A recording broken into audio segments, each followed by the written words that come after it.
के इस बुलेटिन में स्वागत है आपका। मैं हूं रचना रावत। तो चलिए शुरू करते हैं खबरों का सिलसिला।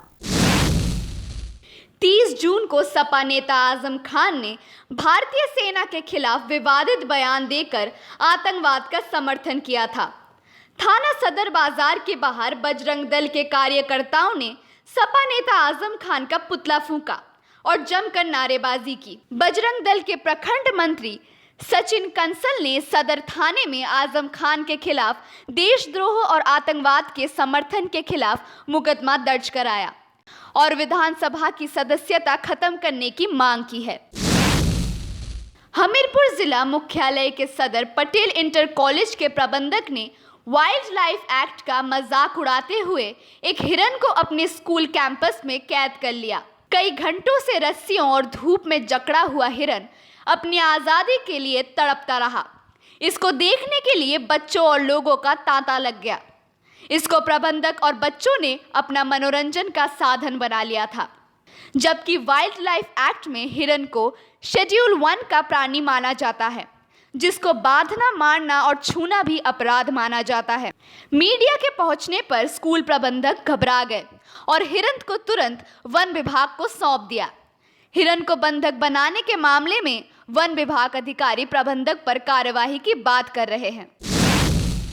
तो इतना सख्त कानून है कि इस प्रकार के, चूँकि हमारे यहाँ कुनेटा के जंगल में मोदाहा के पास इस प्रकार के ब्लैक बक्स पाए जाते हैं, भूरे हिरन पाए जाते हैं, बार्किंग डियर पाए जाते हैं, लेकिन किसी आदमी को ये अधिकार नहीं है कि उसको किसी भी प्रकार को छुए, कष्ट पहुँचाए, दौड़ाए या उसको किसी भी प्रकार से प्रलोभन करे, भोजन को के लिए आकर्षित करे। ये एक अपराध की श्रेणी में आता है। पंडौरक जंगलों में गया वहाँ क्या कर रहे थे आप? तो हम लोग संपर्क में गए थे। रोड पे आ गया गाड़ी का। फिर कहाँ पर रखा हुआ है इसको? कहाँ? ये कहाँ पर रखा है आपने इसको? सरदार पटेल स्कूल है। तो आपको बता दिए कि ये शेड्यूल का एनिमल है और गलत कोई करेगा, इनके साथ में छेड़छाड़ करेगा तो क्या कर दिमाग हमारे संज्ञान में जाएगी तब नहीं कर सकता। रात 12 बजे से जीएसटी लागू हो गया है। पूरे देश में खरीदारी को लेकर गहमा-गहमी का माहौल है। वहीं कानपुर के एक मॉल में लोगों को 30% कैशबैक देने का ऑफर दिया गया। किदवई नगर स्थित साउथ एक्स मॉल के मैनेजर अवधेश मिश्रा ने बताया कि उनके ग्रुप की तरफ से कैशबैक दिया जा रहा है, जो रात 12 बजे से 2 बजे तक चलेगा। देर रात खबर मिलते ही लोगों की भीड़ खरीदारी के लिए मॉल में पहुंच गई। वहीं खरीदारी कर रहे लोगों का आरोप है कि कैशबैक के नाम पर सिर्फ धोखा ही हो रहा है। कुछ नहीं, हमारे ग्रुप का जो जीएसटी लागू हुई है उस पर कस्टमर को बेनिफिट देने का वो है। हम लोगों ने 1000 रुपये की शॉपिंग पे 300 रुपये का कैशबैक का ऑफ़र दिया हुआ है, जो कस्टमर को जीएसटी का डायरेक्ट बेनिफिट देने के लिए कि 30%, अगर आप बात करें तो 18 से 28% तक का जीएसटी का वो है, जिसमें हम लोगों ने 30% जो है कैशबैक दिया हुआ है। किन प्रोडक्ट पर है ये? लगभग सभी प्रोडक्ट पर कुछ भी आप खरीदिए 300 रुपये का कैशबैक है 1000 रुपये की शॉपिंग पे। हम बिग बाजार आए हैं, बताया गया कि यहाँ छूट मिलेगी। यहाँ पे छूट कुछ है नहीं, ऊपर से जीएसटी और बोलेगी जीएसटी लगेगा, तो क्या फ़ायदा लेने से? क्या सूचना क्या मिली थी रात को आप लोगों को? रात में 12 बजे से 2 बजे तक आपको जो भी सामान मिलेगा उस पर छूट मिलेगी। 30% यहाँ पर आए तो इस पर कोई छूट नहीं है। क्या कर रहे हैं? कह रहे उस पर जीएसटी लगेगा, इस पर छूट नहीं है। 1000 में 300 का वो मिलेगा, बस उसमें कैशबैक मिलेगा, उस पर भी आपको सामान लेना पड़ेगा। 1 जुलाई से देश में लागू किया जाएगा जीएसटी बिल। देश भर में व्यापारी इस बिल का विरोध कर रहे हैं। कानपुर में भी जीएसटी के विरोध में कई जगह प्रदर्शन किए गए। कानपुर व्यापार मंडल के लोगों ने झांसी रेलवे ट्रैक पर आती हुई ट्रेन को रोककर जीएसटी का विरोध किया, जिससे रेल यात्रा कुछ समय तक बाधित रही।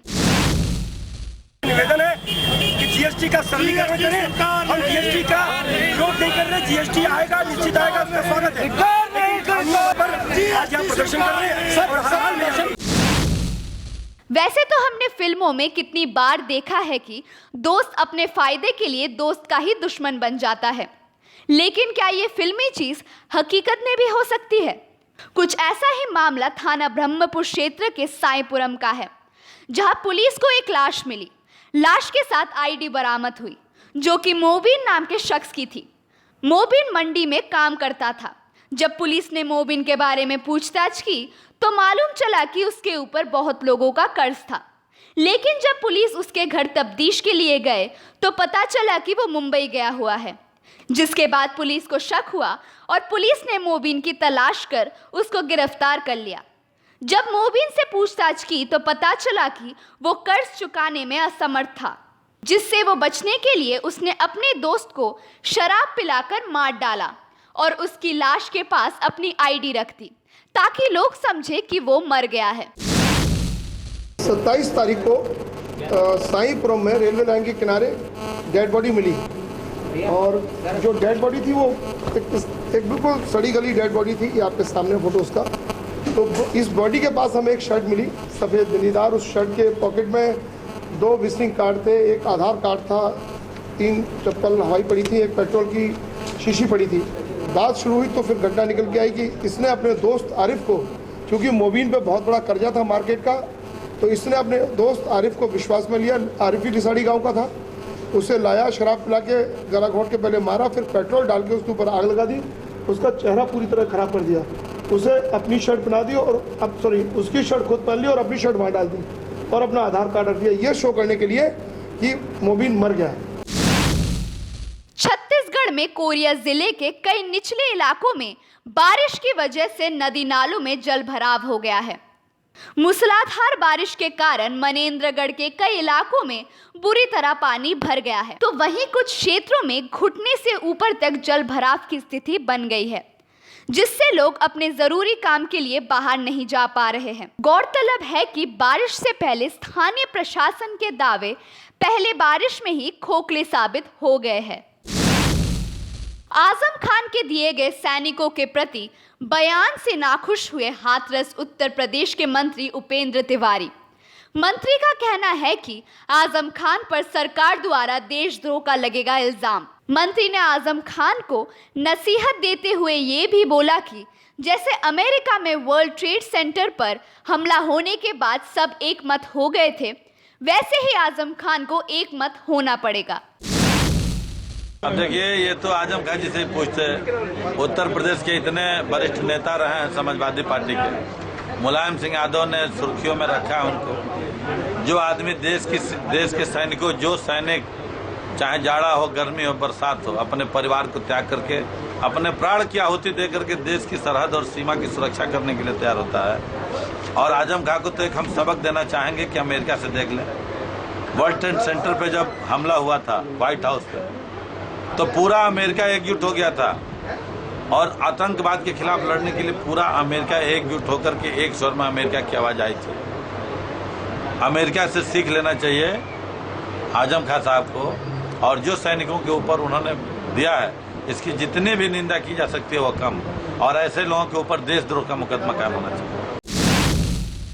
मेरठ के हापुड़ रोड स्थित जाकिर कॉलोनी में एक नवविवाहित ने पंखे से लटककर जान दे दी। घटना उस समय की है जब युवती घर पर अकेली थी।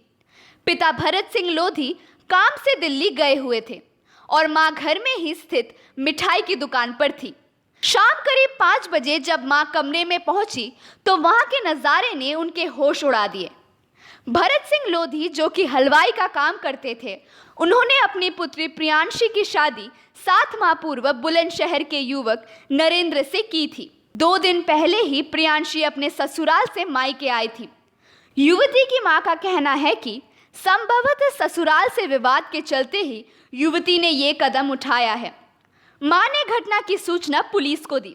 पुलिस ने मौके पर पहुंचकर शव को पोस्टमार्टम के लिए भेजा। पुलिस मामले की जांच कर रही है। इस बुलेटिन में फिलहाल इतना ही। आप बने रहें इंडिया क्राइम के साथ। नमस्कार।